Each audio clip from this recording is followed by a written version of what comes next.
Tuhan sertamu. Inilah Injil Yesus Kristus menurut Santo Matius. Dimuliakanlah Tuhan.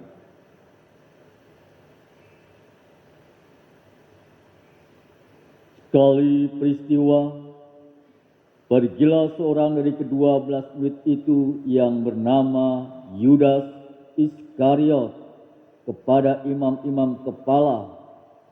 Ia berkata, "Apa yang hendak kamu berikan kepadaku, supaya aku menyerahkan dia kepada kamu?" Mereka membayar 30 uang perak kepadanya, dan mulai saat itu Yudas mencari kesempatan yang baik untuk menyerahkan Yesus. Pada hari pertama dari hari raya roti tak beragi, datanglah murid-murid Yesus kepadanya dan berkata, "Di manakah engkau kehendaki kami mempersiapkan perjamuan Paskah bagimu?" Jawab Yesus, "Pergilah ke kota kepada si anu dan katakan kepadanya, beginilah pesan guru, waktuku hampir tiba. Di dalam rumahmu lah aku mau merayakan Paskah bersama-sama dengan murid-muridku." Lalu murid-murid melakukan seperti apa yang ditugaskan Yesus kepada mereka dan mempersiapkan Paskah. Setelah hari malam, Yesus duduk makan bersama dengan ke-12 murid itu. Dan ketika mereka sedang makan, ia berkata, "Aku berkata kepadamu, sesungguhnya seorang di antara kamu akan menyerahkan aku." Dan dengan hati yang sangat sedih, berkatalah mereka seorang demi seorang kepadanya, "Bukan aku ya Tuhan." Yesus menjawab, "Dia yang bersama-sama dengan aku mencelupkan tangannya ke dalam pinggan ini, dialah yang akan menyerahkan aku. Anak manusia memang akan pergi sesuai dengan yang ada tertulis tentang dia. Tetapi celakalah orang yang olehnya anak manusia diserahkan. Adalah lebih baik bagi orang itu sekiranya ia tidak dilahirkan." Yudas yang hendak menyerahkan Yesus itu menyahut, "Bukan aku ya Rabi." Kata Yesus kepadanya, "Engkau telah mengatakannya." Demikianlah Injil Tuhan. Terpujilah Kristus.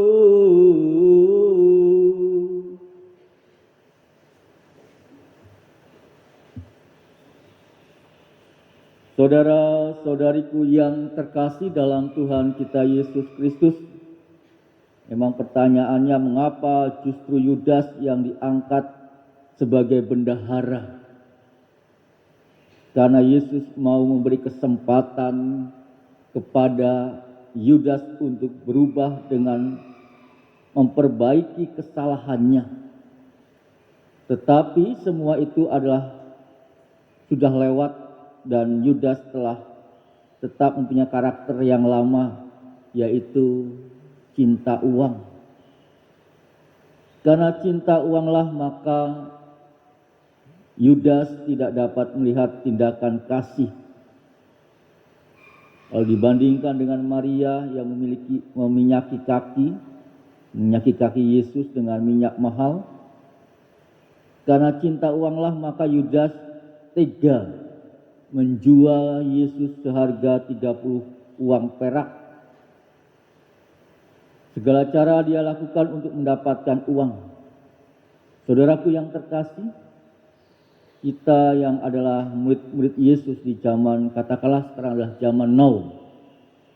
Orang-orang seperti Yudas, yaitu manusia-manusia dengan sifat entah itu pengecut, munafik, tidak jujur, serakah, cinta uang, mungkin saja masih kita temukan di sekitar kita. Bahkan mungkin itu adalah, kalau menjadikan refleksi, bisa saja apakah diri kita.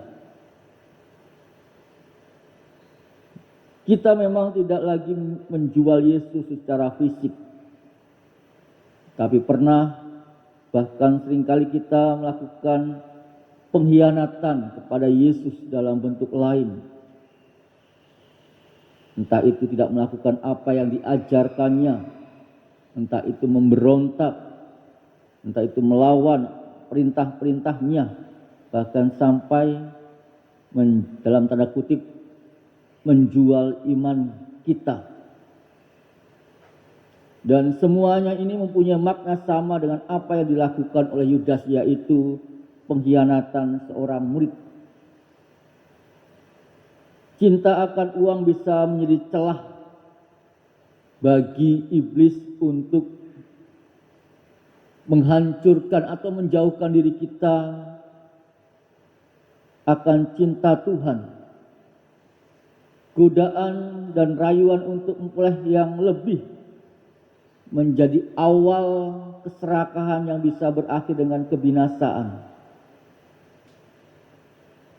Tuhan Yesus menghendaki kita yang sudah diselamatkan ini untuk selalu setia pada panggilan kita yang sudah diselamatkan ini, menjadi panggilan hidup kita sebagai murid-muridnya. Karena itu, melalui segala cara dan peristiwa, Yesus terus mengajar dan mendidik kita, memberikan keselamatan demi kesempatan supaya kita berubah dalam diri kita. Dari hari ke hari menjadi lebih baik, menuju kepada kesempurnaan bersama dengan Yesus sendiri. Saudaraku yang terkasih, memang menjadi tantangan bagi kita. Apakah kita mau mengikuti Yesus sebagai murid yang sejati dalam diri kita, yang taat, yang setia, yang bertanggung jawab, ataukah kita mau hanya sekedar menjadi murid-murid yang dengan karakter lama dan kemudian berakhir seperti Yudas? Tentu inilah pilihannya adalah di tangan Anda. Pada masa Prapaskah ini merupakan salah satu kesempatan yang Tuhan berikan kepada kita untuk memperbaiki kesalahan dan tentunya diajak untuk bertobat. Marilah kita pergunakan waktu ini dengan baik, sehingga tidak akan terdengar ungkapan yang ditunjukkan kepada diri kita seperti yang dikatakan Yesus tentang Yudas. Adalah lebih baik orang itu sekiranya ia tidak dilahirkan. Dan ungkapan yang menunjukkan kesedihan, ungkapan yang menunjukkan kesesalan dan juga kekecewaan hati Tuhan Yesus itu sendiri. Kemuliaan kepada Bapa dan Putra dan Roh Kudus